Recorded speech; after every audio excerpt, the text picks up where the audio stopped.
코스피는 엿새째 연중 최고치를 경신하면서 2,580선에 육박했습니다. 코스닥도 사흘 연속 올라 900선에 안착한 가운데 단기 급등에 따른 조정 가능성이 높아졌다는 분석이 나오고 있습니다.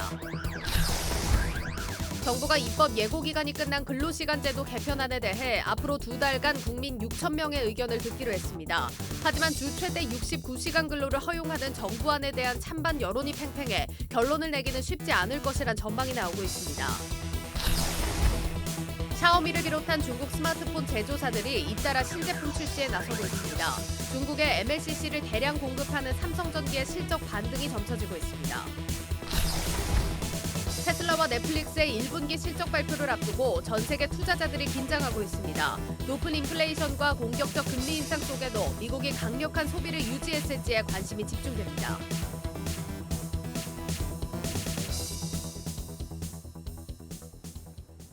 뉴스 플러스 시작합니다. 코스피가 벌써 엿새째 연중 최고치를 경신하면서 어느새 2,600선에 바짝 다가섰습니다. 코스닥도 오늘 900선을 지켰습니다.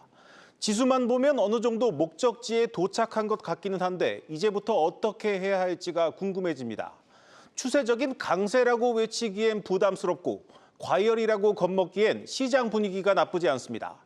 2분기가 고비인 것 같습니다. 증시 프리즘 오민지 기자와 좀 더 자세한 내용 살펴보겠습니다. 오 기자, 오늘 장 초반에는 좀 시장이 좀 밀렸는데 개인들이 힘을 내면서 결국 상승세로 돌아섰습니다. 네, 양시장 모두 오늘 장 초반에 하락세를 보였죠. 하지만 코스닥은 오후부터 또 유가증권 시장은 장 마감을 앞두고 상승 전환을 하면서 장을 마쳤습니다. 이날 장에 상승 마감을 이끌어낸 주역 말씀하신 것처럼 개인 투자자들의 매수세였는데요. 매매 주체별로 좀 더 자세히 살펴보겠습니다. 유가증권 시장에서는 개인이 3,847억 원을 순매수했고요. 또 외국인과 기관이 각각 140억 원, 또 3,696억 원을 순매도 했습니다. 코스닥에서도 개인이 2,461억 원을 순매수했습니다. 또 외국인과 기관은 각각 503억 원, 또 1,826억 원을 순매도했습니다.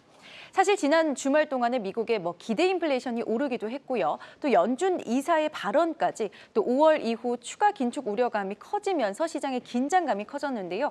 그럼에도 불구하고 개인의 매수세가 결국은 상승 마감을 이끌어낸 겁니다. 네, 지난주에는 시장을 이제 외국인과 기관이 끌어올렸는데 오늘은 개인들이 시장을 떠받친 걸로 봐도 되겠습니까? 네, 사실 오늘 이 외국인과 기관의 매도세를 이길 만큼 강하게 또 개인들이 밀어붙이면서 이 외국인과 개인들의 힘겨루기 장세가 아니냐 이런 관측까지도 나오고 있습니다. 네. 한국거래소가 이번 달 들어서 지난 14일까지 집계한 이 공매도 일평균 거래 대금을 살펴보면요. 2001년 월별 집계를 시작한 이후에 최대치를 기록했다고 합니다. 네. 유가증권 시장에서는 보시는 것처럼 6,346억 원의 공매도 거래 대금이 나왔고요. 코스닥에서는 3,627억 원 규모로 공매도 거래 대금이 나왔다고 합니다. 증시가 올 들어 워낙 좀 강세를 이어오고 있기도 하고요. 거래 대금 자체도 많이 오르면서 공매도 거래 대금이 증가한 건데요. 결과적으로는 외국인이 주로 공매도를 한다는 점에서 하락에 베팅하는 외국인, 또 증시 상승을 견인하고 있는 개인의 대결 구도다. 이런 설명입니다. 네, 앞서서 언급했지만 이 지수만 보면은 좀 예상보다 다소 빠르게 목적지에 다다른 느낌도 듭니다. 그래서인지 좀 이제 과열에 따른 조정을 예상하는 분들이 좀 늘고 있습니다. 네, 맞습니다. 주목하실 부분들이 개인 투자자들이 인버스에 투자하는 이런 움직임도 좀 강하게 나타나고 있다는 건데요. 이달 들어서 앞서 보신 것처럼 외국인이 1조 원 가까이 공매도 거래를 하는 동안에 개인들도 이달 들어서 7천억 원 가까이 인버스를 순매수했습니다. 네. 보시는 것처럼 1위에서 4위 모두 인버스 상품으로요. 코덱스 200 선물 인버스의 경우는 4천억 원 가까운 규모가 매입이 됐습니다. 개인들이 증시 상승을 견인한 건 물론 맞지만 오를 만큼 올랐다고 보는 개인들도 한편으로는 적지 않다. 이렇게 볼 수 있겠습니다. 네, 오늘 시장 상황 좀 세부적으로 들어가 보겠습니다. 최근 이 조선주에 대한 이 목표 주가를 올리는 곳들이 좀 늘고 있는데 분위기가 나쁘지 않습니다. 네, 맞습니다. 이 조선업이 흑자 전환 전망을 또 받고 있고요. 또 기술력을 확보했다라는 기대감으로 시장에서 주목받고 있는데요.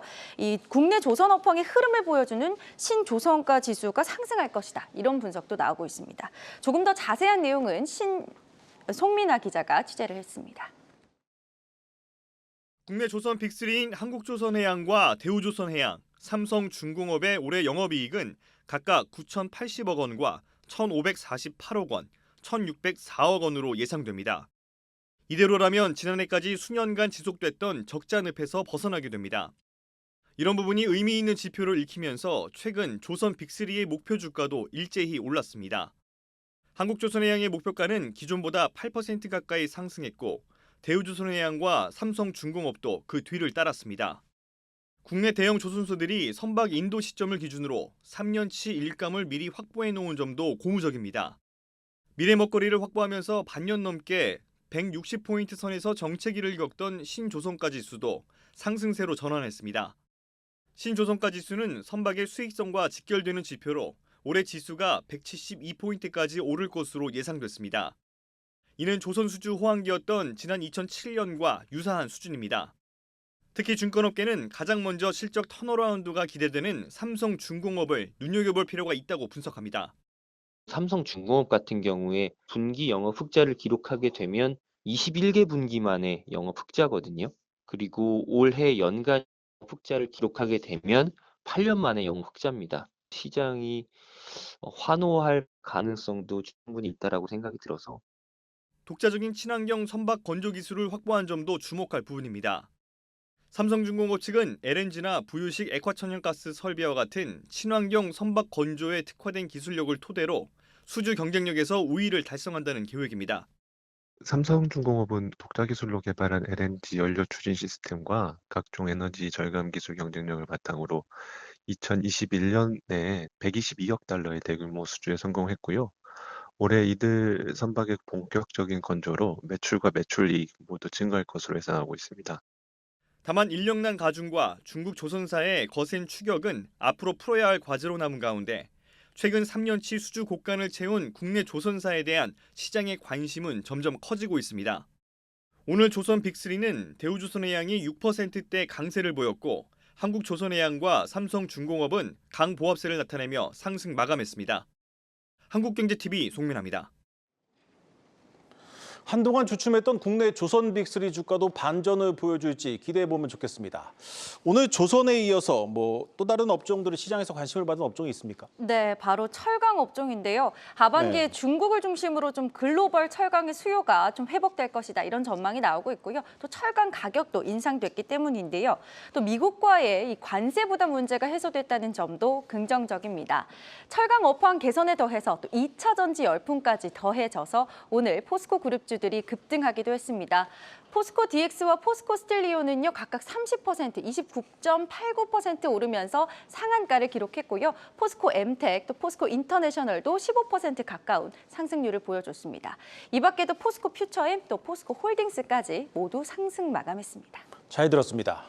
증시 프리즘 오민지 기자였습니다.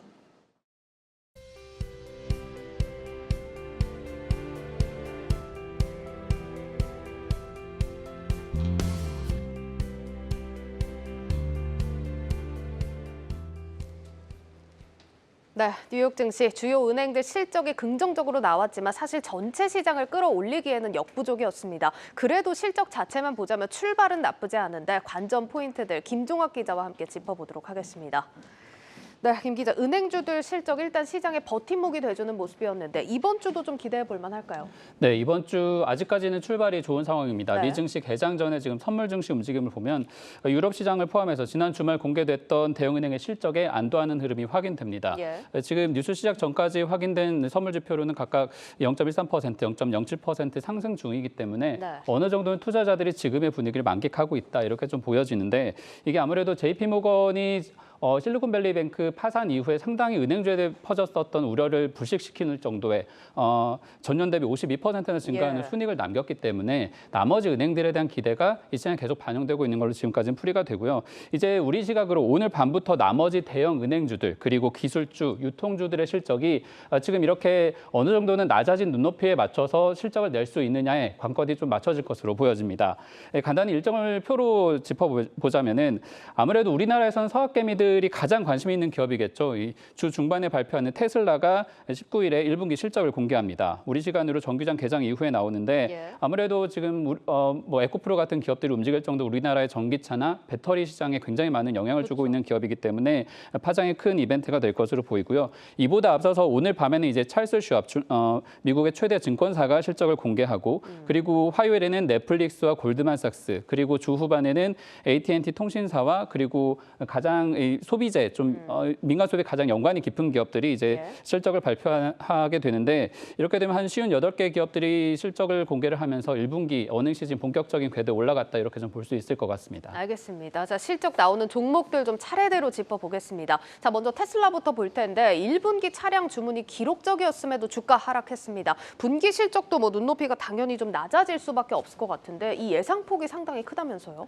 아무래도 이제 투자자들이 기대치가 워낙 높다 보니까 이걸 조금만 맞추지 못해도 주가가 하락하는 변동성을 많이 보이곤 했는데 네. 테슬라가 지금 올해 들어서 시가총액만 5,700억 달러 정도 될 정도로 많이 주가는 회복한 상태입니다. 71% 정도가 오른 상태인데 네. 아무래도 한국 투자자들의 입장에서는 현재 이제 투자하고 있는 규모만 간단히 짚어드리면 106억 달러나 되는 어마어마한 돈이 들어가 있는 가장 큰 기업이기 때문이겠죠. 예. 그런데 이제 전기차 시장을 이렇게 선도하면서 우리 투자자들의 관심도 많은 테슬라지만 이 표를 보시는 것처럼 작년 1분기까지만 해도 주당 벌어들이는 순이익이 1달러를 조금 넘는 수준이었다가 올해 1분기 현재 예상치가 0.86달러입니다. 그러니까 거의 20% 정도 실적이 깎일 수밖에 없겠다라는 네. 게 대체적인 관측인 것이고 예. 이런 흐름이 이제 2분기 되면 회복할 수 있다라고는 하지만 아무래도 테슬라가 지금 올해 들어서만 이제 가장 비싼 모델 S나 X 모델의 가격을 3번이나 내린 상태고 좀 대중적으로 많이 판다고 하는 모델 X 가격도 20% 가까이 내렸기 때문에 실적 하락이 좀 불가피하다라는 게 전반적으로 월가 애널리스트들의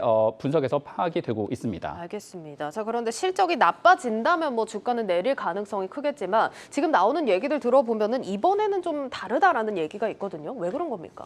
예, 전반적으로 눈높이가 낮아졌기 때문에 오히려 조금만 더 실적이 좋아지면 주가가 오를 수도 있는 또 변동성이 확대될 수 있는 그런 여지가 커졌다라고 볼 수도 있을 것 같습니다. 예. 1분기 실적 하락은 불가피한 것으로 보여지지만 월간 이제 다음 분기의 어떤 회복 속도 그리고 지금의 수익 구조, 이 전기차를 팔아서 점점점 마진은 줄겠지만 이걸 어느 정도 테슬라가 유지하느냐에 관심이 쏠리고 있는 것으로 보입니다. 예, 지금 월가에서 테슬라에 대해서는 가장 전문가라고 할 수 있는 댄 아이브스 웨드부시 애널리스트 멘트가 이 지금 트위터에 공개가 하나 되어 있는 걸 가져왔는데 시장의 주요 관심사가 가격이나 이후에 비즈니스 모델, 마진 구조로 이동하고 있다. 네네. 이 월가에서 지금 가장 우려하고 있는 것은 이 테슬라가 이 전기차 마진을 20% 이상으로 유지할 수 있느냐 이 부분에 있어서 가장 우려하고 있다. 이렇게 지금 지켜보고 있다라고 밝히고 있습니다.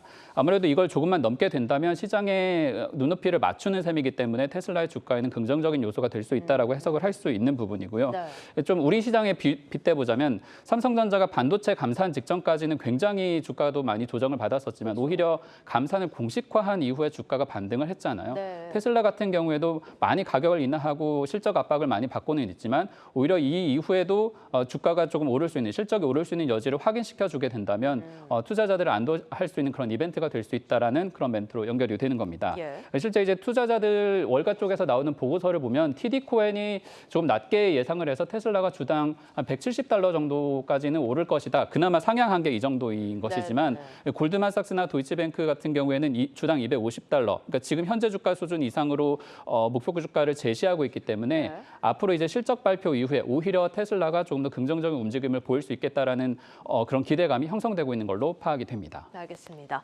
자, 다음은 넷플릭스입니다. 수익성 회복에 정말 사활을 걸고 있는 상황인데 앞서서 더 글로리가 시즌을 쪼개서 공개를 했습니다. 네. 그런데 이게 구독자 이탈을 막기 위한 전략이었다면서요? 정말 넷플릭스가 고육지책으로 짜낸 게 인기 드라마를 조금이라도 더 많이 볼 수 있게 구독을 유지하게끔 끌어내는 전략이라고 좀 볼 수 있을 것 같은데요. 예. 지난 4분기의 실적을 공개했었던 이제 1월만 해도 당시에 이제 예상을 깨고 굉장히 구독자가 많이 남아 있었기 때문에 주가가 올랐었는데 이 이후에는 넷플릭스가 구독자 이탈을 막기 위해서 말씀드린 것처럼 드라마를 잘게 쪼개서 계속 유지시키는 그런 방식이나 제작비나 더 적은 제작비를 들여서 수익 구조를 만회하는 방식으로 전략을 선회한 상태입니다. 네. 그리고 지금 이제 화제가 됐었던 것 중에 하나가 논란이 됐었죠. 유료 가입자 간의 계정을 공유하지 못하도록 하기 위해서 캐나다를 포함한 4개 나라에서 이를 제약하는 조치를 실행해 왔는데 막상 또 구독자들이 워낙 반발하면서 이를 확장하지는 못했어요. 실제로 그러면은 이러한 제한 조치가 정말 구독자 증가에 유입이 도움이 됐느냐, 이게 이번 분기에 파악이 되기 때문에 실적에서 좀 지켜볼 부분이 될 것 같고요. 월가 멘트를 조금 소개해드리면 제시카 에를리히 뱅크 오브 아메리카 애널리스트 같은 경우에는 오히려 긍정적으로 보고 있습니다. 캐나다에서 이제 비밀번호 공유를 단속을 했더니 신규 구독자가 늘어나는 고무적인 신호가 있었다. 네. 실적이 저점을 확인했을 것이다라는 이런 전망이 나온 것이고요. 또 알리샤 리스 웨드부시 애널리스트 같은 경우에는 지금 이제 정말 뭐 오징어 게임 같은 어마어마한 그런 드라마가 아니더라도 홈 트레이닝 간단한 영상을 가지고도 이 서비스하는 저비용 콘텐츠가 넷플릭스에서 늘어나고 있기 때문에 오히려 기업 가치나 기업의 수익 구조는 더 좋아졌을 것이다. 이렇게 해석이 나오고 있습니다. 알겠습니다. 자, 일단 두 기술 기업이 시장에 화제를 불러일으킬 건 분명해 보이긴 한데 당장 또 오늘 시장 방향에 영향을 미칠 건 무엇보다도 은행주들일 겁니다. 전망 어떨까요?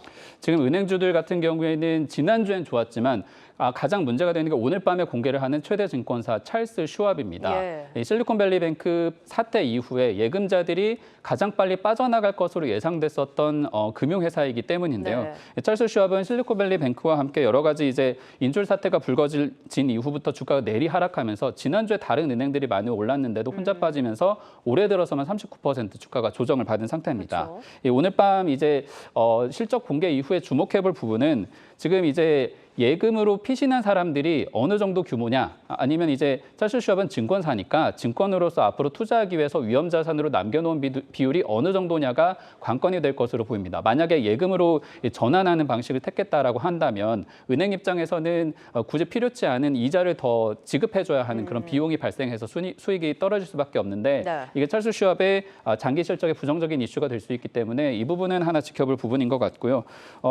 또 이제 급성장한 이제 JP 모건의 실적하고 다르게 기존의 이제 증권 기반 증권사들이 그럼 이런 금리 인상 사이클 국면에서 어느 정도 생존이 가능하느냐를 가늠할 수 있는 이벤트가 될 수 있다. 이런 분석도 함께 나오고 있습니다. 네, 일단 찰스 슈왑 같은 경우는 이슈가 있던 만큼 이번 실적도 주시를 하셔야겠고 여기에 더해서 뱅크 오브 아메리카, 골드만삭스, 모건 스탠리까지 대형 은행들 실적 발표가 계속해서 이어집니다. 이들 기업들은 전망 어떨까요? 네, JP 모건 체이스 이후에 이제 나머지 은행들, 이제 골드만삭스 같은 경우에도 또 관심을 모으고 있는데 지금 이제 뭐 JP 모건 실적 한 번만 더 언급해드리면 1분기에 이제 순이익이 52%, 기존의 주당 순이익이 4.1달러인데 이제 시장 예상은 3달러 수준이었기 때문에 아주 높은 실적을 냈다고 볼 수 있습니다. 다만 여기에 대해서 은행의 이제 경영을 이끄는 제이미 다이먼 회장 같은 경우에는 금리 인상이 앞으로 더 지속될 수도 있으니까 조심스럽다, 아주 만족스럽지 않은 그런 가이던스를 내놓기도 했고요. 또 그리고 같은 날 이제 실적을 내놓은 레리 핑크 블랙록 회장 같은 경우에도 이런 긴축에 대해서 오히려 더 우려하는 발언을 내놨습니다. 그런데 한편으로 보자면 이 은행들 같은 경우, 증권사와 다르게 은행들 같은 경우에는 금리가 점점 올라가면서 여기에 따른 이자 마진이 늘고 특히나 지역은행에 있던 자금들이 들어오면서 이를 통한 수익 구조가 안정된다라는 게 확인이 되고 있는 건데 이제 이번 주에 공개하는 뱅크 오브 아메리카와 그리고 골드만삭스가 여기에 수혜를 입었을 거라는 게 월가 지금 해석이기는 합니다. 뱅크 오브 아메리카 같은 경우에는 금리 인상에 대해서 굉장히 민감도가 높은 회사로 지금 파악이 되는데 주요 애널리스트들의 이제 분석을 집계한 자료를 보면 과거에 12개 분기 정도, 한 3년 정도 데이터를 봤을 때 10개 분기 정도는 이 뱅크 오브 아메리카가 실적을 상당히 방어하는 흐름을 보였기 때문에 올해도 걱정할 것 없다. 이런 해석이 하나가 나오고 있고요. 골드만삭스 같은 경우에는 최근에 한 3,000명 정도 굉장히 많은 규모의 또 해고를 단행을 했습니다. 그런데 이제 데이비드 솔로몬 이제 CEO가 앞으로 그러면 이 금리 인상 사이클 이후에 어떤 경영 전략을 취하느냐, 앞으로 이제 들어온 예금들에 대해서 대출을 조금 더 완화해 줄 것이냐, 좀 더 위험자산 투자를 유도해 줄 것이냐, 이런 부분들이 시장에 던지는 메시지가 또 제이미 다이먼 회장만큼 크기 때문에 여기에 주목 포인트가 있을 것으로 보입니다. 알겠습니다. 자, 그리고 미국의 소비재 기업들도 경기 상황을 가늠해 볼 수 있는 기업들이죠. 실적이 나오는데 어떨까요? 사실 우리나라에서는 테슬라가 관심이지만 미국에서는 은행주와 이런 소비재가 더 관심입니다. 존슨앤존스, 프록트앤갬블 같은 경우에는 뭐 치약이나 뭐 아니면 생활용품 여러 가지들을 쓰게 되는데 이들 업체들 제품밖에 쓰지 못하기 때문에 가격 결정력이 아무래도 있는 기업들이고 금리 인상이라든가 여러 가지 그런 우려를 비껴나 있다라는 평가를 받고 있기도 합니다. 한편으로는 좀 걱정스러운 것은 미국의 이제 소비자 판매라든가 이런 부분들이 좀 둔화되고 있는 징후가 나타나고 있기 때문에 이런 경기 둔화의 여러 압박 속에서도 이들 기업이 실적을 잘 냈느냐가 관전 포인트가 될 것으로 보입니다. 그리고 또 하나 미국의 최대 철도 기업인 SCX 그룹이 이제 실적을 내놓는데 여기 같은 경우에는 작년에 이제 공급망 차질 이슈로 인해서 철도 파업 문제가 있었거든요. 그러면 이 기업이 그런 여러 가지 이슈를 딛고 올해 이제 전년 대비 이제 또 상당히 실적이 증가할 수 있는 계기가 되기 때문에 정말로 실적이 늘어나는지 그렇게 된다면 미국의 경기 둔화 우려가 생각보다는 좀 더디게 진행될 수 있겠다라는 신호로 해석할 수도 있을 것 같습니다. 알겠습니다. 자, 그리고 내일 중국 이슈도 좀 주목을 해봐야겠습니다. 미국을 견제하려는 중국 경제 회복 여부를 가늠해 볼 수 있는 지표들이 나오는데 마지막으로 또 전망 체크해보죠. 네, 사실 고 웨스트지만 최근의 관심은 중국입니다. 예. 중국이 이제 제로 코로나 정책을 폐기한 이후에 정말로 경기가 살아나고 있느냐를 계속해서 의심을 하고 진단을 하고 있는데 네. 여기에 대해서 어느 정도 신호를 제공할 만한 데이터가 내일 공개됩니다. 중국의 이제 국가 통계국이 1분기 GDP를 공개하는데 예상치가 4.0%로 중국 정부가 목표치로 밝혔던 5.0%보다는 1%포인트 정도 낮습니다. 하지만 이제 제로 코로나 정책 이후에 어떤 경제 성장 속도, 교역이라던가 그 해외에서 들어오는 자금들, 최근에 이제 프랑스가 중국에 굉장히 구애를 하면서 여러 투자를 진행하고 있는 것들이 정말로 경제에 반영되고 있는지를 이제 확인할 수 있는 지표고요. 네. 또 하나 주목할 데이터가 중국의 이제 소매 판매와 산업 생산 지표가 함께 공개되는 겁니다. 미국 같은 경우에는 소매 판매 지표가 둔화가 되면서 경기 침체의 단서가 됐는데 중국은 반대입니다. 지난해 12월까지는 감소하던 이 숫자가 올해 들어서 1월과 2월 계속해서 3.5%가량 성장을 했고 지난달에도 같은 수준의 성장폭을 보였을 것으로 보이기 때문에 중국 경기가 탄탄한 신호가 나올지 이 부분과 앞으로 우리나라에 정말 이런 긍정적인 신호를 던져줄지 이것도 함께 지켜보시면 좋겠습니다. 네, 여기에 이번 주 리치먼드, 뉴욕, 클리블랜드, 애틀랜타, 필라델피아 연은 총재들 발언들과 연준 이사 3명까지 총 8명의 연준 인사들 발언이 예정되어 있으니까요. 바쁘게 체크하셔야겠습니다. 고 웨스트 김종학 기자였습니다.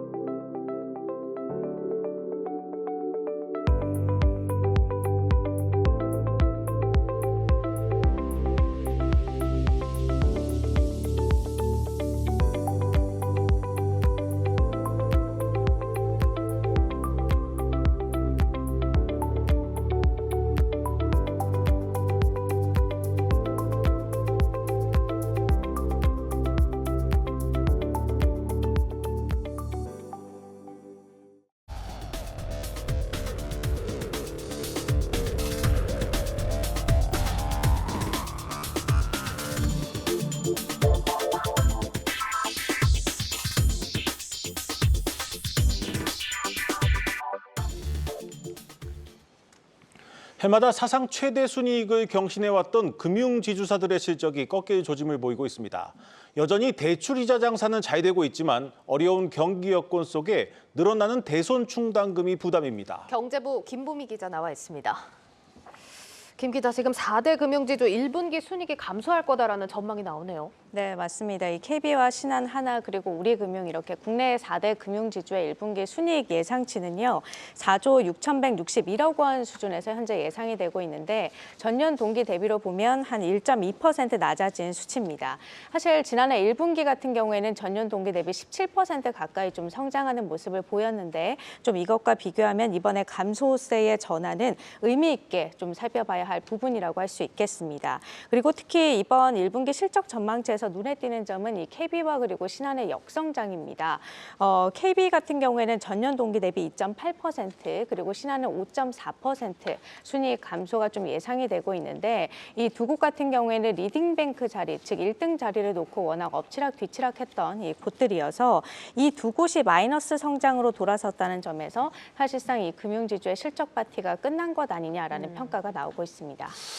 지난해 실적이 워낙 좋았던 점을 감안하면 올해 1분기도 그렇게 나쁘지는 않은 것 같은데 실제로 이제 이익이 줄어든 것도 이자 마진 때문이 아니라 좀 대손 충당금 때문이다 이런 분석입니다. 네, 맞습니다. 이 글로벌 은행들의 위기로 인해서 이 대손 충당금 적립을 좀 확대했던 것이 1분기 순이익 감소의 어떤 주된 요인으로 꼽히고 있습니다. 그리고 또 다른 원인을 좀 찾아보자라고 한다면 이 금리 인상기에 채권 금리가 오르게 되면 기존에 내가 갖고 있던 채권의 가격은 반대로 떨어지게 되잖아요. 예. 이 금융지주 계열사들이 갖고 있던 채권 등의 가격이 하락하면서 수익률이 전년 동기 대비 저하된 점도 일부 영향을 미쳤을 것이란 분석이 나옵니다. 실제로 좀 실적 컨센서스 자료를 같이 보려고 하는데요. KB금융 같은 경우에는 이자 이익과 그리고 또 비이자 이익이 모두 전년 동기 대비 좀 늘어난 모습이지만 이 충당금 적립을 2배 이상 늘리면서 좀 순이익이 감소했을 것으로 추정이 되고 있고요. 신한지주 같은 경우에는 이자 이익은 늘었는데 앞에서 얘기했던 대로 이 채권의 운용 수익률이 좀 저하됐다든지 이러한 부분이 반영이 되면서 비이자 이익이 일부 감소했고 또 여기에다가 충당금 적립은 또 늘리면서 순이익이 줄었을 것으로 예상이 되고 있습니다. 네, 그러니까 경기 안 좋아지고 부실 위험이 크다 보니까 대손 충당금을 지금 더 쌓는 분위기인 것 같습니다. 사실 금융지주사 실적이 결국은 주력 계열사인 은행 실적인데 오히려 은행들은 이익이 늘어날 걸로 전망이 나오죠. 네, 맞습니다. 이 은행들의 1분기 순이익 예상치는 사실 구체적인 데이터가 따로 없습니다. 네. 대신에 이 순이자 마진 님을 통해서 좀 추측을 해볼 수 있겠는데 전년 동기 대비 소폭 좀 상승했을 것으로 예상이 되고 있습니다. 1분기 순이자 마진 은행권의 님을 좀 살펴보면 적게는 은행별로 6, 7bp에서 많게는 25bp까지 좀 올랐을 것으로 예상이 되고 있는데요. 이 님이라는 거는 전체 은행권 운용 자산에서 순이자 수익이 얼마나 차지했는지를 나타내는 비율을 말합니다. 그래서 님이 올랐다라는 거는 순이자 수익이 전년 동기 대비 일부 좀 늘어났을 것이다라고 좀 예상을 해볼 수 있는 대목이라고 할 수 있겠습니다. 그러니까 이제 역대급 실적을 냈던 지난해보다 오히려 이 수익성 지표는 더 좋아진 건데 그 이유는 뭡니까?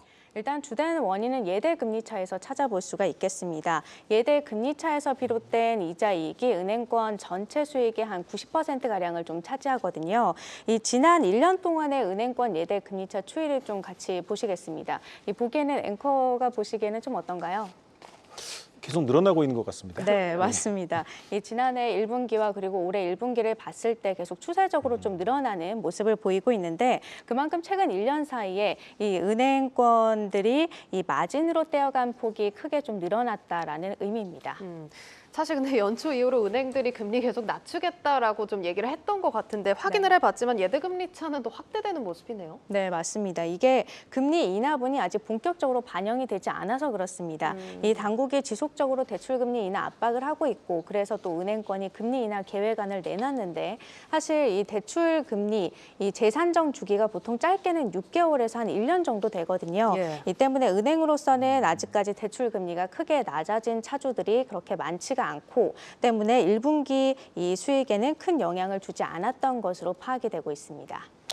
그렇다면 이제 문제는 앞으로인데 2분기부터는 좀 실적이 안 좋아지는 겁니까? 이제 전망은 어떻습니까? 일단 그렇게 보고 있습니다. 이 은행권에서 발표했던 이 대출 금리 인하 계획안이 이제 하나둘씩 차주들에게 좀 적용이 되기 시작하면 대출 금리가 떨어지고 이로 인해서 예대 금리 차가 좀 떨어지는 것이 불가피할 것이란 전망이 나오고 있습니다. 실제로 증권가에서는 이것 때문에 올해 은행권의 연간 님이 한 4에서 5bp 정도 떨어질 것으로 좀 내다보고 있는데요. 이 현재 은행권 순이자 님 추이를 보면 이 지난해 4분기를 정점으로 해서 이미 이제 정점이 꺾였다라는 판단이 나오고 있는 상황입니다. 여기에 이르면 5월 말에 이제 대환대출 플랫폼이 출시가 될 거고 여기에다가 이제 예금 상품 비교 서비스도 잇따라 좀 나올 예정인데요. 이렇게 되면 보다 낮은 금리의 대출로 좀 갈아타려고 하는 움직임들 또 그리고 더 높은 금리를 주는 예적금으로 옮겨가는 움직임들이 더 활발해질 것으로 예상이 되고 있습니다. 이렇게 되면 은행들로서는 고객을 빼앗기지 않기 위해서 서로 좀 금리 경쟁이 치열해질 것으로 보이는데 이러한 부분들이 어떤 수익에도 영향을 미칠 것이란 분석이 나옵니다. 예. 이게 순이자 마진이 꺾이더라도 사실 여전히 높은 수준인 것 같은데 실적 영향은 얼마나 될까요? 사실상 은행 실적이 곧 금융지주의 실적입니다. 네. 이 4대 금융지주 전체 순이익에서 은행이 차지하는 비중이 한 거의 80%에 달하거든요. 때문에 올해 금융지주의 실적 둔화는 은행권의 실적 둔화가 본격적으로 예상되는 2분기부터 좀 가시화될 것이란 분석이 나옵니다. 예, 그래서인지 뭐 은행주들 주가는 벌써 이런 분위기를 좀 반영을 하고 있죠. 네, 맞습니다. 이 증권가에서 지금 목표 주가를 일부 이제 최근 한 달 사이에 크게 하향 조정하는 모습들이 좀 나타나고 있는데요. 네.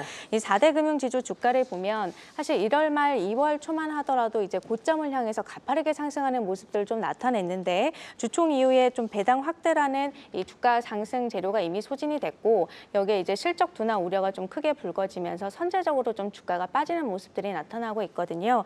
이러한 어떤 지지부진한 주가 흐름 올해 말까지도 계속될 수 있다는 전망이 나옵니다. 네, 잘 들었습니다. 경제부 김보미 기자였습니다.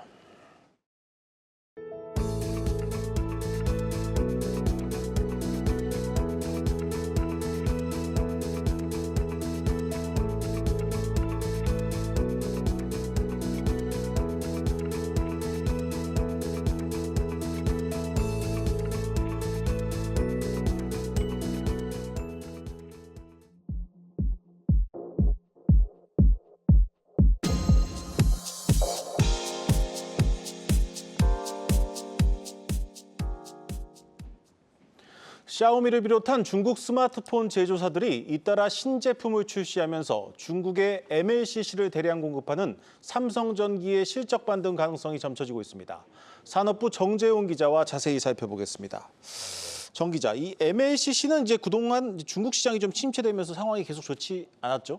맞습니다. 이제 지난해 적극적인 코로나 봉쇄 정책으로 중국 스마트폰 시장은 직전 해보다 출하량이 14% 이상 감소했습니다. 10년 만에 출하량이 3억 대 밑으로 떨어져서요. 그러니까 2013년 이후로 10년 만에 최저치를 기록한 건데 중국 스마트폰 기업에 부품하는 부품 기업들까지도 타격이 좀 있었습니다. 대표적인 곳이 오늘 말씀드리는 이 삼성전기입니다. 삼성전기는 이제 스마트폰 카메라 모듈을 비롯해서 반도체 패키지 기판 등을 만드는데 주력 사업이 전자산업의 이제 쌀로 불리는 적층 세라믹 콘덴서 MLCC입니다. 부품이 쌀알 만큼 작아서 붙여진 별칭인데 일본 무라타이에서 전 세계 2위 사업자입니다. 네. MLCC는 이제 반도체 전류를 일정하게 공급하는 일종의 댐 역할을 합니다. 이제 최신 스마트폰, 그러니까 5G 스마트폰 한 대에 약 700개에서 1000개 이상의 이제 MLCC가 들어간다고 알려져 있거든요. 그러니까 자율주행차가 나오면 이 MLCC가 또 한 대당 13,000여 개 이상 들어가기 때문에 계속해서 좀 각광을 받는 그런 사업이라고 볼 수 있는데 삼성전기의 MLCC 매출의 40% 이상이 중국에서 나오고 있습니다. 네. 그런데 이제 지난해 삼성전기의 주요 고객사인 샤오미 등 중국 스마트폰 제조사들의 출하량이 20% 이상 빠진 상태입니다. 따라서 중국에서 다시 스마트폰 시장이 활성화가 되면 자연스럽게 삼성전기의 MLCC 사업도 반등할 거라는 그런 기대입니다. 시장에서는 이제 지난해 말부터 MLCC 여팡이 바닥을 찍었다 이런 전망도 나왔는데 실제로 보니까 올해 1분기 상황이 그렇게 좋지는 않았습니다.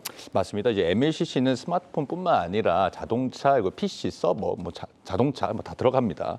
전반적인 IT 제품 수요가 증가를 해야 이 MLCC 사업도 좀 덩달아 증가를 하기 마련인데 아직까지 MLCC에 대해서 수요가 증가를 했다 이런 개선 신호가 나온 곳은 없습니다. 네. 다음 이제 반도체 사업과 마찬가지로요. 그러니까 지난해 말까지 공급 과잉 상태에 빠졌다가 연말에 좀 재고 부담을 좀 완화를 한 덕분에 지금은 이제 재고 수준이 좀 상당 부분 해소됐다라고 시장에서는 바라보고 있습니다. 재고 부담이 줄었기 때문에 이런 상황에서 이제 수요만 좀 회복을 하면 어떻게 보면 실적 반등의 기회로 삼을 수 있다라는 그런 해석입니다. 네. 삼성전기의 주요 고객사는 당연히 삼성전자와 샤오미입니다. 지난해 두 기업 모두 삼성전기의 매출에서 차지하는 비중이 한 10% 이상을 차지를 했는데요. 거래 매출이 삼성전자는 직전에 2조 7천억 원에서 지난해 이제 3조 원 이상으로 비중이 커졌는데 반해서 샤오미는 약 5,400억 원, 그러니까 지난해에 5,400억 원을 기록해서 2021년에 처음으로 1조 원을 넘겼던 것 비해서는 절반 가까이 줄었습니다. 네. 이랬던 샤오미가 이거 내일이죠. 18일 새로운 프리미엄 스마트폰 샤오미 13 울트라를 공개를 합니다. 지난해 말에 출시한 이제 샤오미 13 시리즈의 최상위 모델인데 독일의 유명 카메라 업체인 라이카와 협업을 해서 좀 카메라를 이제 강조했다는 게 특징입니다.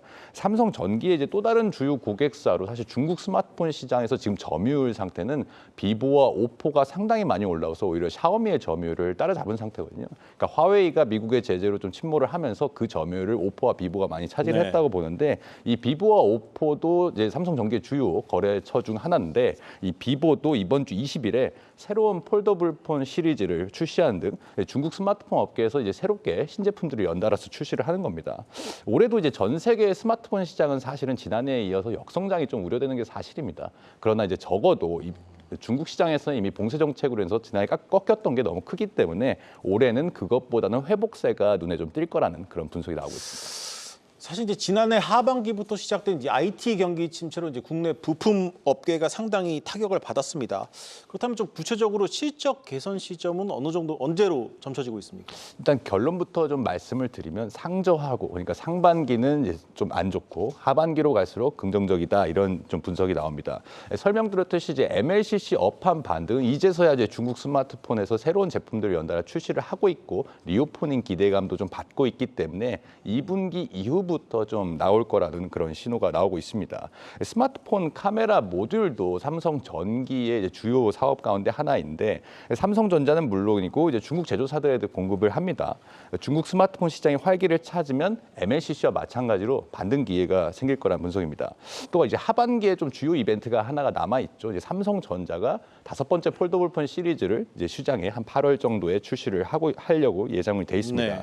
네. 시장에서는 반도체 업황 반등 시기도 하반기로 보고 있기 때문에 뭐 데이터 센터 서버 수요가 증가에 따라서 패키지 기판 수요, 그러니까 전반적인 IT 제품의 수요가 증가할 거라고 좀 보고 있습니다. 그렇기 때문에 상반기에 좀 저점을 노렸다가 하반기에 살아날 수 있다, 이렇게 보고 있는데, 이에 따라서 실적 그래프도 1분기에 최저점을 찍은 후에 꾸준히 우상하는 모양이 만들어질 거라 그런 분석이 있습니다.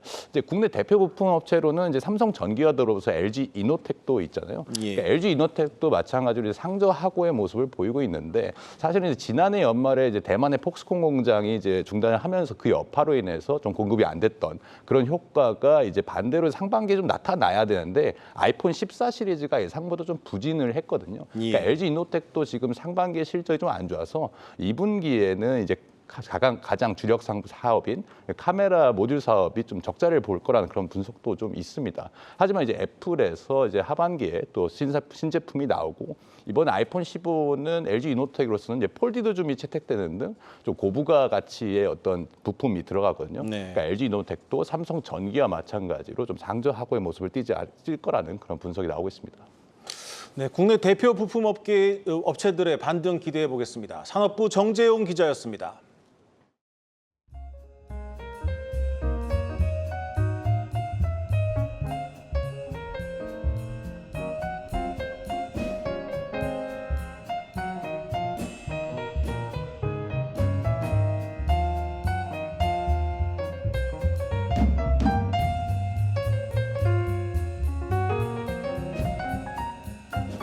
항공기 세척 행사를 통해 활짝 열린 하늘길에 쾌적하고 안전한 서비스를 제공함과 동시에 탄소 배출을 줄인 청정 하늘길을 위한 노력에도 앞장설 계획입니다.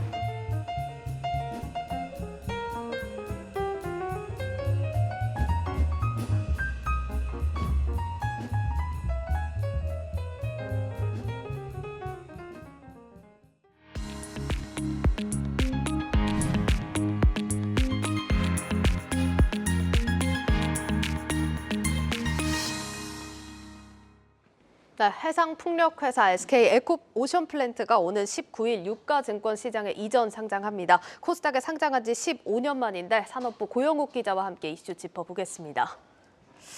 고 기자, 최근에 SK오션플랜트가 해외 기관 투자자들을 상대로 IR을 진행했는데 여기서 어떤 얘기 나왔을까요? 네, 그렇습니다. 지난 14일 금요일에 해외 기관 투자자를 상대로 IR이 있었는데요. 예. 해상풍력이 글로벌 시장에서 얼마나 성장성이 있는지, 또 거기에서 SK오션플랜트가 얼마나 또 우수한 경쟁력을 갖췄는지를 설명했다고 회사 측이 전했습니다. 예. 글로벌 해상풍력 시장 규모는 2040년에 현재 15배인 1조 달러로 전망이 되고요. 그중에서 SK오션플랜트는 현재 해상풍력의 이제 분야에서도 고정식 하부 구조물 부분의 아시아 1위 제조사입니다. SK오션플랜트는 앞으로 이제 고정식 하부 구조물뿐만 아니라 부유식 구조물과 또 해상 변전소를 포함하는 종합 해양 플랜트 기업이 되겠다는 목표입니다.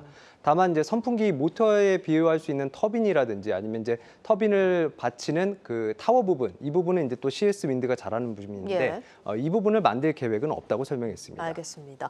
SK오션플랜트가 왜 코스피 시장으로 넘어가려고 하는 겁니까? 네, 한마디로 이제 말씀을 드리면 기업 가치 제고입니다. 한마디를 더 얹으면 주가 부양이고요. 예. 네, 이 코스피 상장이 이제 기업의 우수성을 이제 인정받는 데 있어서 유리하다는 판단 때문입니다. 네. 앞으로 코스피 200에 편입이 되면 이제 패시브 자본과 같은 이제 투자금이 더 유입될 것이고 그렇게 되면 빠르고 안정적으로 기업을 성장시킬 수 있다는 계산이 깔려 있습니다. SK 오션플랜트는 코스닥에서 조선 업종으로 분류가 됐었는데 네. 이번에 코스피로 넘어가면 플랜트 부분으로 분류되기를 희망했습니다. 이 경우에 장부가 대비 주가가 해상풍력 업계 평균의 3배 정도인데 SK 오션플랜트는 2배 수준으로 저평가돼 있다는 점도 강조했습니다. 앞으로 전체 사업 분야에서 해상풍력 비중을 점차 높일 계획임을 밝히기도 했는데요. 이를 위해서 야드라고 부르는 해상풍력 제조시설 확장을 추진하고 있습니다. 경남 고성군, 양촌, 그리고 이제 용정지구에 있는 이 신야드에 얽힌 이야기가 또 아주 흥미롭습니다. 어떤 내용일까요? 네, 이게 이제 원래 이 땅은 3호조선 해양이라는 회사가 갖고 있던 땅이었어요. 네. 그런데 이제 2010년에 이 회사가 부도가 나면서 땅이 이제 채권자인 부산은행에 넘어갔고 부산은행은 새 땅 주인을 찾아주려고 이제 계속해서 노력을 했지만 네. 조선업 불황으로 인해서 이제 여러 차례 매각에 실패를 했습니다. 예. 그렇게 이제 10년이 넘게 시간이 흘렀고 2021년 3월이 돼서야 삼강 M&T가 사겠다고 손을 들었습니다. 이제 문제는 5,300억 원이나 되는 이제 금액이었습니다. 당시 삼강 M&T가 갖고 있던 돈의 2배가 넘는 돈이었는데요. 송무석 삼강 M&T 회장은 이제 회사를 키우기 위해서 경영권을 포기를 하고 외부 자금 유치를 결정을 했습니다. 네. 그때 들어온 게 지금 그 SK 오션플랜트의 모회사인 SK 에코플랜트입니다. 네, 그렇게 해서 이제 양촌 용정지구 인수 계약을 체결한 날 SK 그 에코플랜트의 경영권 매각도 진행을 했습니다. 그러니까 회사 운명을 바꾸는 결정이었다 이렇게 좀 표현을 할 수 있겠습니다. 네. SK 오션플랜트는 그럼 이 땅을 어떻게 활용한다는 계획일까요? 네, 여기 이제 대규모 해상풍력 제조 시설을 지을 계획입니다. 현재 이제 SK 오션플랜트가 갖고 있는 야드가 93만 제곱미터인데 신야드 크기가 160만 제곱미터입니다. 이제 합치면 지금보다 3배 가까이 늘어나는 거고요. 예. 연간 생산 능력도 해상풍력 그 하부 구조물이 하부 구조물만 했을 때 65만 톤이 추가돼서 3배 가량 늘어납니다. 네. 이제 지금 이제 털을 닦는 공사가 진행 중인데 이르면 3년 뒤인 2026년부터 공장 가동이 시작될 예정입니다. SK 오션플랜트 측은 생산 능력이 커지면 넘쳐나는 글로벌 수요를 따라잡을 수 있을 것이라고 설명을 했습니다. 또 모회사와의 그 시너지도 기대를 했고요. 네. 그러니까 모회사 SK 에코플랜트죠. 시너지를 어떤 식으로 기대를 해볼 수 있을까요? 네, 전체적으로 모회사 그 에코플랜트가 이제 해상풍력 단지의 개발 사업권을 따오면 네. 이제 오션플랜트가 하부 구조물 제작을 맡을 계획입니다. 이제 건설로 보면은 시행사와 시공사의 관계라고 이제 좀 설명을 할 수 있을 것 같은데요.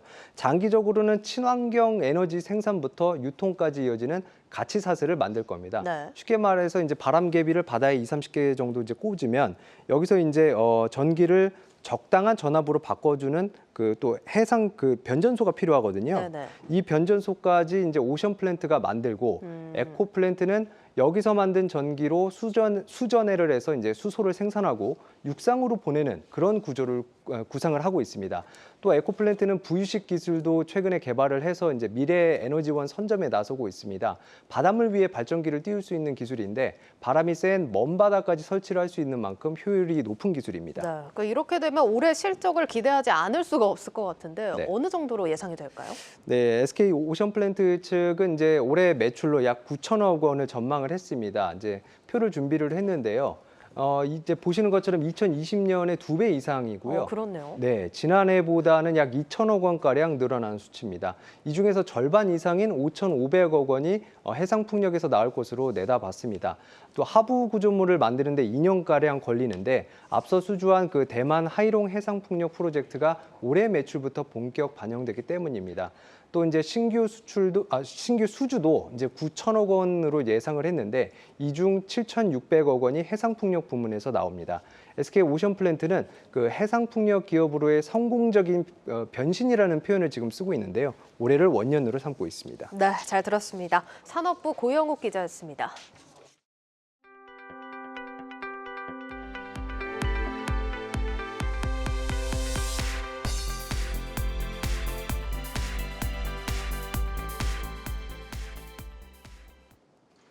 정부가 입법 예고 기간이 끝난 근로시간 제도 개편안에 대해 앞으로 2달간 국민 6천 명의 의견을 듣기로 했습니다. 하지만 근로시간 개편에 대한 찬반 여론이 워낙 팽팽해 결론을 내기는 쉽지 않을 것이란 전망이 나오고 있습니다. 전민정 기자입니다. 주 최대 69시간 근로 논란에 윤석열 대통령이 직접 개편안 보완을 지시한 건 지난달 14일.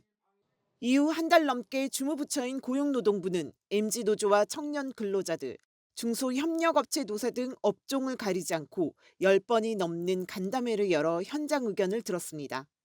하지만 장시간 근로를 우려하는 부정적인 여론에 주 52시간제 유연화 폐기 논란까지 겹치면서 아직 개편안의 윤곽조차 잡지 못했습니다.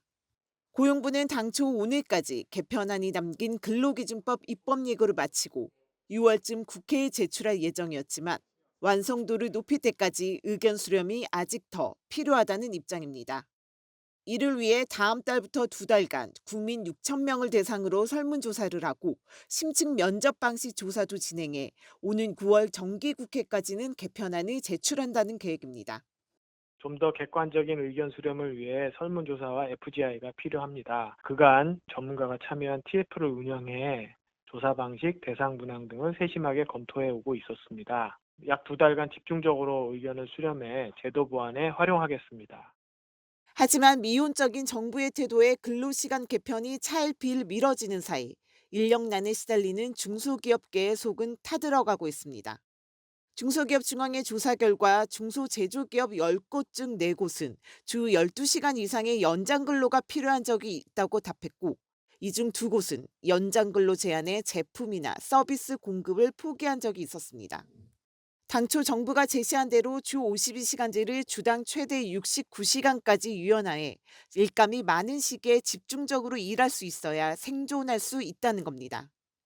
추가 연장 근로가 이제 작년 연말로 이제 만료가 되면서 실질적으로 주 52시간을 넘어서 연장 근로를 하는 업체들한테는 상당히 좀 불안하죠. 노사 간의 합의가 되면 자율적으로 선택할 수 있는 그 폭을 좀 넓혀서 납기를 제대로 일을 할 수 있도록.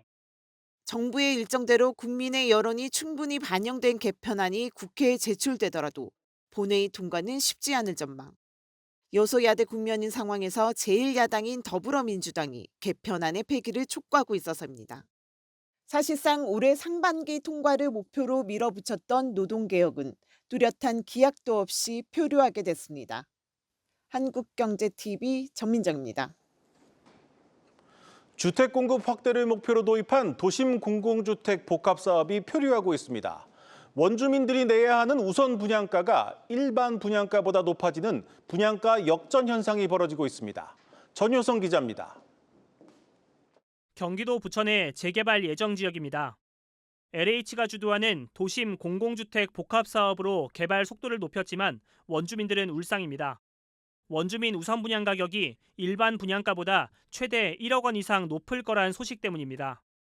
일반적인 재개발 사업이 기존 조합원에게 우대 혜택을 주는 것을 감안하면 사실상 마이너스 프리미엄과 다름없는 셈입니다. 도심 복합 사업은 공공이 시행을 맡아 각종 절차를 줄여 신속한 주택 공급을 가능케 하도록 지난 2021년 도입됐습니다. 하지만 당초 취지와 달리 원주민 분양가가 일반 분양가보다 높은 역전 현상이 발생하며 사업은 표류하게 됐습니다. LH 자료에 따르면 수유 12구역 일반 분양가는 5억 8천만 원에서 7억 8천만 원 수준, 원주민 우선 분양가는 이보다 최소 5천만 원 이상 높습니다. 경기도 구리에서 추진되는 도심 복합 사업 역시 원주민 분양가가 일반 분양가보다 최소 1억 3천만 원 높을 것으로 예상됩니다. 일반적인 재개발로 따지면 조합원 분양가가 더 높은 셈인데 원주민들은 도심 복합 사업에 적용되는 분양가 상한제를 이유로 꼽습니다. 원자재 가격 인상으로 공사비 상승 압력이 커진 상황에서 분상제까지 적용되다 보니 공사비용 증가분은 원주민 몫이 될 수밖에 없습니다. 공사비가 갑자기 올라가고 종전자산가가 낮아지고 이래서 일반 분양가는 낮게 나오고 우리는 많이 내야 된다 이러면 저희가 이 사업을 해야 될 의미가 없잖아요. 문제는 정부가 도심 복합 사업의 권리 산정일을 2021년 6월 29일로 정하면서 원주민들이 원하는 가격에 집을 팔지도 못하게 만들었다는 점입니다. 이 시점 이후 매매 계약을 맺으면 새 아파트 입주권은 나오지 않고 공시가격을 기준으로 한 현금 청산 대상이 됩니다. 원주민들로서는 일반 분양보다 높은 가격에 우선 분양을 받거나 시세보다 낮은 수준의 집을 처분해야 하는 상황에 몰린 겁니다. 결국 원활한 사업을 위해선 도심 복합 사업에 분상제가 면제돼야 한다는 지적이 많지만 관련 법안은 반년째 국회에서 표류 중인 상태입니다. 분양가 상한제로 딱 일반 분양가는 딱 억제에 선을 놓고 고금리와 건축자재 인상으로 인한 그 사업 전체 총 사업비 인상 부분에 대한 그 초과 부분을 원주민들, 토지 등 소유자가 다 부담할 수밖에 없는 형국이 되기 때문에 현재 도심 복합 사업 후보지 51곳은 연대를 맺고 국회를 상대로 분상제 폐지와 관련한 청원에 나선 상황. 과도한 분양가 상한제 규제를 풀지 못하면 정부의 83만 호 주택 공급 목표도 달성하기 어렵다는 지적이 나오고 있습니다. 한국경제TV 전효성입니다. 자동차 부품 전문 기업 이원컴포텍이 적극적인 지분 투자를 통해 미래 성장 동력인 바이오 사업에 속도를 내고 있습니다. 박승원 기자입니다. 차량용 시트 전문 기업인 이원컴포텍. 사업 다각화는 물론 주주이익 극대화를 위한 신성장 동력으로 바이오 사업을 내세우며 속도를 내고 있습니다. 현재 이원컴포텍 바이오 사업의 주된 방향은 지분 투자. 바이오 사업의 연구기지로 오랫동안 육성한 관계사인 이노베이션 바이오를 비롯해 미국 신약 개발 기업인 주라바이오와 리미나투스 파마에 지분을 투자해 이들의 사업을 지원하고 있습니다. 이 가운데 이노베이션 바이오는 폐암 진단, 면역세포를 이용한 카티세포 치료제, 항체 치료제 등을 개발 중인데 현재 국내와 미국에서 임상 진행을 앞두고 있습니다. 폐암에 대한 메볼럭스에 대해서 저희가 국내 식약처 임상을 갖다가 진행 예정이고 미국 FDA에 대한 그 식약처 허가 승인을 갖다가 기다리고 있습니다. 저희의 항체 치료제 CD47은 적혈구에 바인딩하지 않는 우수한 효력을 보일 것으로 생각하고 있고 지금 원숭이 단계의 실험이 이제 진행되고 있고 이것이 끝나면 미국 내에서 글로벌 임상 1상을 진행할 예정입니다.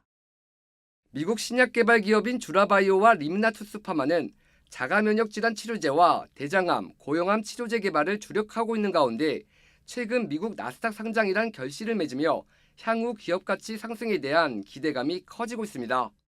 이 가운데 주라바이오의 경우 글로벌 제약사인 화이자와 릴리로부터 파이프라인을 확보한 가운데 임상이 성공적으로 진행될 경우 글로벌 130조 원 규모의 자가면역 질환 치료제 시장을 선도하는 발판을 마련하게 됩니다. 이원컴포텍은 우선 이들 관계사에 대한 투자 지원을 통해 가시적인 성과 창출에 주력한다는 방침입니다. 임상과 기술 수출 등 성과를 공유하면서 바이오 사업의 경쟁력을 끌어올린다는 설명입니다. 이런 과정을 거쳐 관계사들과 수익을 공유하고 사업권을 이양받아 국내는 물론 아시아 일부 국가에서 직접 연구개발에 나선다는 게 궁극적인 목표입니다. 이 세계 회사와의 바이오 아이템에 대한 사업권 공유 등을 방법으로 해가지고 바이오 사업을 진행하고 있었습니다. 위와 같은 지분 투자를 통하여 성과가 가시화되면 그 성과를 바탕으로 이원컴포텍은 바이오 사업을 본격적으로 진행할 예정으로 있습니다. 차량용 시트 생산을 기반으로 자동차 부품 전문 기업으로의 입지를 다진 이원컴포텍. 새로운 먹거리로 내세운 바이오 사업으로 제2의 도약을 이룰 수 있을지 주목됩니다. 한국경제TV 박승원입니다. 한국경제신문이 저출산 고령사회위원회와 손잡고 심각한 인구 문제에 적극 대응하기로 했습니다. 한국경제신문과 위원회는 이번 협약을 통해 저출산 고령화를 가속화하는 다양한 사회 문제에 대해 실천 가능한 대안을 공동으로 모색할 계획입니다. 특히 일과 생활의 균형, 양육 친화적인 환경 조성을 위한 인식 개선에 앞장서기로 했습니다. 남양유업이 임산부 150명을 대상으로 임신 육아교실 40주년 특별 행사를 열었습니다. 임신 육아교실은 1970년대 인기를 끌었던 우량아 선발대회를 발전시킨 것으로 1983년 처음 산모교실을 연 이래 40년간 8,000번 이상의 강의를 통해 265만 명에 달하는 임산부를 만났습니다. 김승현 남양유업 대표는 앞으로도 출산과 육아에 도움이 되는 유익한 강의를 전할 수 있도록 노력할 것이라며 대한민국의 모든 엄마를 응원하겠다고 말했습니다.